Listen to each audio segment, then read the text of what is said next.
నమస్కారం. ఉగాది శుభాకాంక్షలు. Hello Mayuka. Hi Tanvi.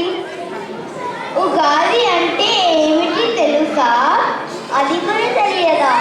Ugadi అంటే తెలుగు నూతన సంవత్సరం.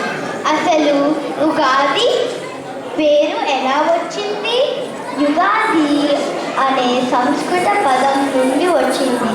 ఉగాది ఎప్పుడు వస్తుంది? ఉగాది వసంత ఋతువులో చైత్ర మాసంలో పాడ్యమి నాడు వస్తుంది. ఆ రోజు ఏం చేస్తారు? ఆ రోజు కొత్త బట్టలు వేసుకుని పూజ చేసుకుని ఉగాది పచ్చడి తింటారు. ఉగాది పచ్చడి అంటే ఏమిటి?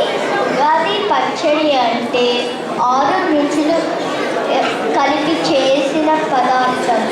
ఆ 6 రుచులేంటి?